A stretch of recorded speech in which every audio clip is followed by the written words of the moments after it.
Good morning. New year முடிஞ்சிருச்சு, next day வந்துருச்சு. 2026ல enter ஆயாச்சு.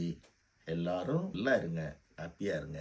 டுடே பிரேக்ஃபாஸ்ட் தோசை, இட்லி பொடி. தோசை சில்வியா தோசை அப்படி இருக்குங்க. நான் இன்னும் கொஞ்ச நாள்ல இந்த வருஷத்துல இந்த ரெஸ்டாரண்ட்லாம் போய் சாப்பிட்டு ஒரு ரெஸ்டாரண்ட்லையும் எப்படி, ஆனால் எல்லாம் சாப்பிட முடியாது, வேஸ்ட் ஆகிடும் சாப்பாடு. யாராவது கூட இருந்தாங்கன்னா அவங்க சாப்பிட்டாங்கன்னா யார் ரெஸ்டாரண்ட் போய் ஆட்லாம் கொடுக்க மாட்டேன், மார்க்கெட்டிங் பண்ண மாட்டேன்.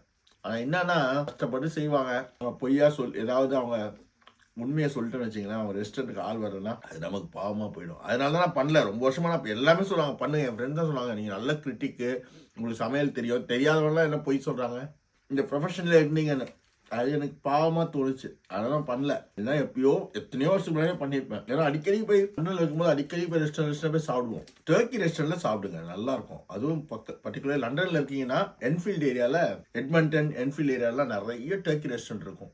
எட்ஜ் வேற அங்கெல்லாம் அங்கே போய் சாப்பிட லெபனியன் ஃபுட்டு, டர்க்கி ஃபுட்டு, குர்திஷ் ஃபுட்லாம் நல்லா இருக்கும். அவங்களுக்கு நல்லா இருக்கும் டேஸ்ட்டாக. அதெல்லாம் ஹெல்த்தியாகவும் கூட இருக்கும் அப்படின்னு சொல்கிறாங்க. இது இல்லாமல் கிரில் பண்ணுறது நல்லா இருக்கும். அவங்களுக்கு தான் சாப்பிடுவோம் போய். இங்கே வந்தால் எங்கள் ஊரில் ஒன்றுமே கிடையாது. இப்போ இந்த ஆசையும் போயிடுச்சு. இந்த வயசு வரும்போது எல்லாமே கண்ட்ரோல் ஆகிடும். ஆசையும் ஒரு லிமிட்டேஷன் மேலே இருந்தால் நம்மளுக்கு அது நிம்மதியை கொடுக்குது. தோசை அவ்வளோதான் சாப்பிடுவேன். ஒரு சமயத்தில் ஒரே ஒரு கல் தோசை கொடுமான்னு சொல்லிடுவேன். இதெல்லாம் நல்லா இருங்க, நல்லா சாப்பிடுங்க. வாழ்க்கை வாழ்வதற்கு உங்களுக்கு ஏதாவது இருந்தால் எனக்கு ஒரு 50 பேராச்சும் ஒரு மெசேஜ் போட்டிங்கன்னா நான் ஏதாவது தகவல் வேணும்னா உங்களுக்கு யூகேயை பற்றி எல்லா பற்றியும் சொல்லுவேன். நான் உண்மையாக சொல்லுவேன். அது ஏன்னா மற்றவங்க மனுஷன் கஷ்டப்படுத்துமே தான் பார்க்குறேன். அவ்வளோ கஷ்டம் இந்த ஊரில். ஆனால் வந்து கஷ்டப்பட்டு செட்டில் ஆகிட்டீங்கன்னா இந்த மாதிரி ஒரு சொர்க்க பூமி உலகத்துல இல்லை. செட்டில் ஆகிறதுலாம் கஷ்டம். எல்லாம் குறை சொல்லிக்கிட்டே இருப்பாங்க. ஒன்றும் இல்லை, சின்ன விஷயம் சொல்கிறேன். நீங்களோட பவுண்டோட விலை 120 ரூபா, 22 ரூபா ஆயிடுச்சு. இன்னைக்கு ஏதாவது ஒரு மனிதன் நம்ம நாட்டை சேர்ந்தவன் ஐயோ நம்ம நாட்டு கரன்சி இப்படி டவுன்ஃபால் ஆயிடுச்சே சத்தியமா நினைக்க மாட்டான். நாட்டு பற்றி எங்க இருக்கணும், நம்ம நாடு கரன்சி டவுன் ஆகுதுன்னு நினைக்கணும். நான் எல்லாம் சந்தோஷப்படும். 122 ரூபா நல்ல காசு, ஊருக்கு அனுப்பலாம்.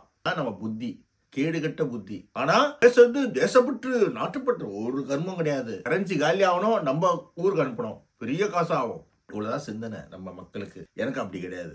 நான் வருத்தப்படுவேன் எக்கனாமி போயிடுச்சேன்னு. ஏன்னா இன்னைக்கு நம்ம சந்தோஷப்படுறோம், நாளைக்கு இந்த காசு அனுப்பி நம்ம ஊரோட மக்களோட காசுலாம் அவங்களாம் கஷ்டப்படுறாங்களே, கரன்சி வேல்யூ அதிகமாகும் போது எல்லாமே அதிகமான விலை கொடுத்து வாங்க வேண்டியதுக்கு நான் கவலைப்படுவேன். இதுதான் வாழ்க்கை. இப்படி யோசிச்சா எல்லாருமே நல்லா இருக்கலாம், பிட்சமா இருக்கலாம். Thank you for your breakfast Kannamma. I love you டா. காட் பிளஸ் யூ டா.